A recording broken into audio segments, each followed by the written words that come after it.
So, hallo und herzlich willkommen zu einer weiteren Folge Morrowind. Wir sind hier, um uns nun Urs Pläne anzusehen und herauszufinden, was dieser Schurke so vorhat. Urs plans. The following documents were prepared by temple scholars and agents of the Inquisition for Lord Vivek.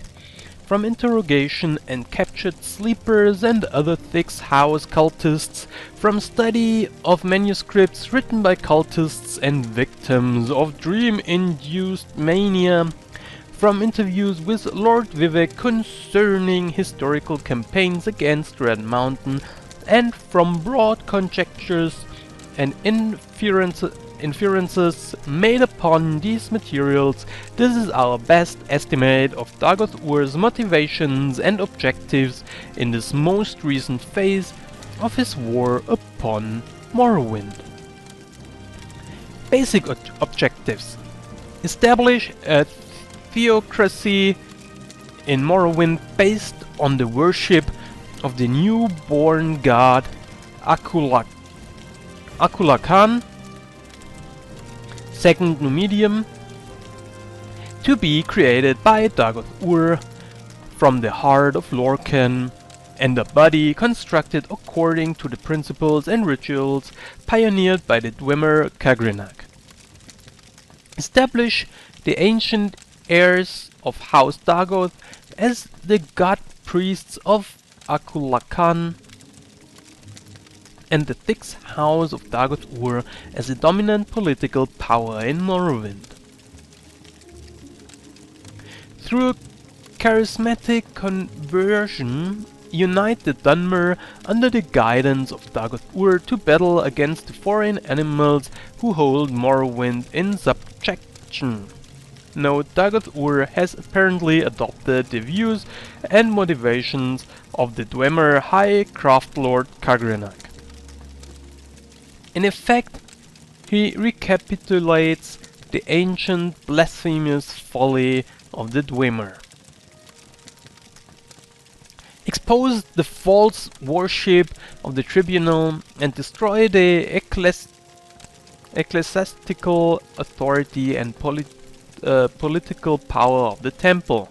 How much the dissident priests or the cult of the Nerevarine may be controlled or influenced by the Thick's house in this regard is open to speculation. Extirpate all remaining individuals of inferior and mongrel races from Morrowind. Drive the Empire from Morrowind, recover ancient territories stolen by Skyrim and Argonia, extend the worship of Akulakan to all nations of Tamriel through subversion and conquest. Plans to establish and expand the Thick's house. Phase 1. Secure Red Mountain against Tribunal intruders. Deny Tribunal access to the heart, weakening the temple while securing Red Mountain for the creation of Akulakan. Keep the construction of second Numidium a secret. Phase 2. Create passive servants in every widening circles around Red Mountain by broadcasting compulsion couched in dream imagery to susceptible subjects in their sleep. Establish a major operational base at Kogurun for further operations in the Ash Wastes. Establish smaller bases near small port villages and in lower-class waterfront districts in Vivek. Infiltrate and subvert smuggling syndicates. Recruit willing followers from disaffected populations, including the underworld, the poor, and rabid anti-imperial activists. Phase 3. Expand from smaller bases to other towns and villages and recruit and indoctrinate subjects made susceptible by dream sendings. Occupy abandoned towers and ruins and trains corrupted cultists as raiders and irregular troops. Identify, discredit and decimate possible sources of political resistance. use assassination and terror to weaken, distract and disrupt the legions and the imperial bureaucracy along with their Lalu sympathizers. Inspire popular uprisings of the native poor against the foreign rich and powerful. Summon sleepers and dreamers to Dagoth-Ur to work on second the medium. Inferring Dagoth-Ur's perspectives. Dagoth-Ur thinks on a large timescale, for the most part in the outside of time scale of the divine consciousness. He thinks that only obstacles of mythic scale are worth consideration. He believes he is fated to rule Morrowind, to free Morrowind of the Empire and to become the new hard-loving father of Morrowind. Given that perspective, the only opposing forces Dagoth-Ur worries about are the Tribunal, the Daedra, the Emperor and the Incarnate. With the Tribunal's loss of Sunder and Keening, and with the diminishing resources of Vivek, Almalexia and Pothathil, Dagoth-Ur believes he has permanently gained a decisive strategic advantage. On a mortal timescale, the battle may last for centuries, but the outcome is not in doubt, and Akulakan may be a device for dramatically reducing the timescale for a decisive victory. The myth of the dynamic invincibility of the Emperor and the Empire has long been an unquantifiable and intimidating threat, but recent rumors of unrest in Cyrodiil and of the Emperor's failing health and the unsettled question of the succession have diminished the scale of that threat.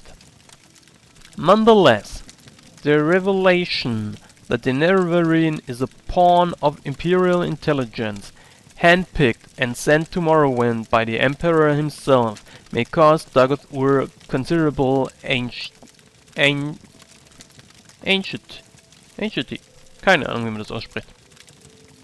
Anxious kenne ich, aber anxiety? So, the Daedra represent no coherent obstacle to Dagoth-Ur. Nonetheless, their personal ability and their influence upon their fanatic followers is considerable, their motives and actions obscure, and Dagoth-Ur remains concerned about them.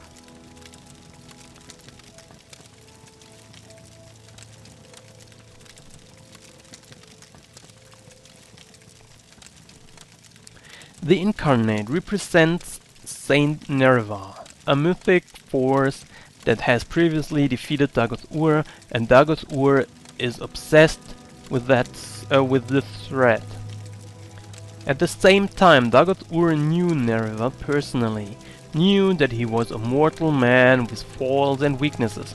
Dagoth-Ur may have some hope of seducing or negotiating with Nerva's reincarnation. Further, when Nerva and the Tribunal defeated Dagoth-Ur, they were strong and allied.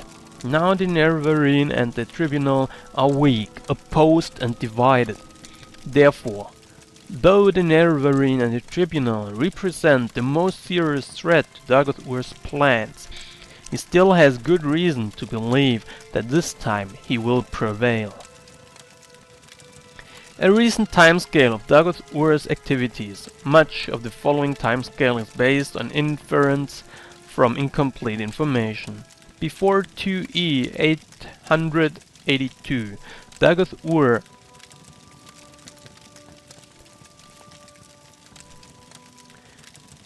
ich war gerade am Überlegen, was 2E heißt. Irgendwas mit Emperor wahrscheinlich. Aber was die 2 davor bedeuten soll, keine Ahnung. Dagoth-Ur and his kin lie dreaming beneath the sills of Red Mountain. 2E 882. Dagoth-Ur and his ash vampires awake, refreshed and emerge from lower Red Mountain into the Hrnchamd. Dagoth-Ur ritually binds himself and his brethren as hard whites in a ritual of his own devising. First stages of construction of second medium, conceived during the long sleep, are begun by hard whites and Hrnchamd, or the Hrnchamd, constructs in a chamber near the heart of Lorcan. Keeping the second medium project a secret from the tribunal is a high priority. 2e 882. The tribunal arrive at Red Mountain for the annual ritual bathing in the heart's power. Ur and ash vampires ambush the tribunal. The tribunes are driven away and prevented from restoring themselves with Kagranak's tools at the heart of Lorcan. 2e 882 until 3e 417. Intermittent tribunal campaigns assault Red Mountain. The tribunal and supporting forces seek to force access to the heart chamber, but are repeatedly driven back. Ur recruits sleepers and dreamers through dream sendings. Cultists are recruited through dream compulsion. Weaker cultists become corpus beasts. Stronger cultists advance through stages towards the powers of the ascended sleepers. 3e 400. Kogorun reoccupied by Dagos Usol and fortified as an advanced base for Thick's house operations.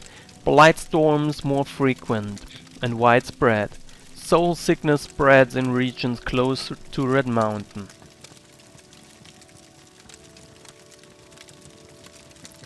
Hier wird runtergezählt, da wird hochgezählt. Blick ich nicht. Ach so, bis dahin, okay, und dann kommt, was da alles passiert im Detail. 3e 410. Thick's house bases founded near Gnarmok and in waterfront areas of Vivek.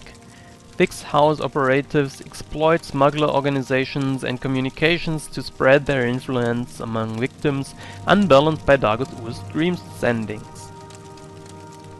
3e 415. Small cells of Thick's house cultists in every town in Vardenfell.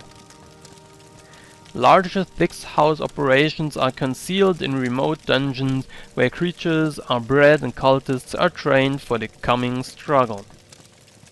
3e 417.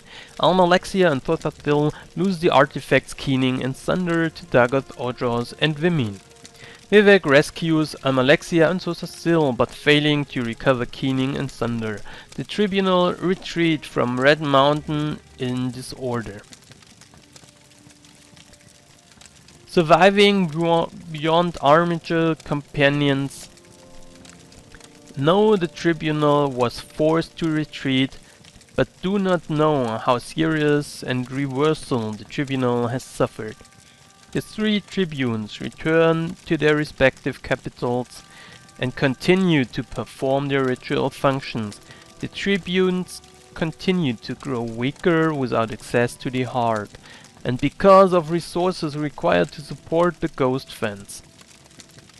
The inner circle of the temple priesthood has begun to suspect the tribunes have suffered seriously from wounds and demoralization in the wake of reverses at Red Mountain, but do not recognize the scale of the problem. 3e 426 to 427. Campaign of Thick's house assassinations to prominent imperial citizens and Lalu imperial sympathizers. Sudden increase in number and seriousness of attacks by cultists and victims deranged by soul sickness. Note with concern. First, Ur can apparently perceive and communicate directly through his cultists. Sleepers and dreamers are often reported speaking as though with Ur's voice and intention. Second, little is known about the features scale and stage of completion of Hrnchamd, second medium. No one has gained entrance to the Hrnchamd since 2e 282. In 3e 417, Keening and Thunder were captured and may substantially aid in Hrnchamd's construction. So, irgendwie passen die Dinger genau auf eine Folge. Das ist voll krass. An dieser Stelle bedanke ich mich dann mal wieder in dieser Folge für eure Aufmerksamkeit. Ich wünsche euch noch eine tolle Zeit. Auf Wiedersehen.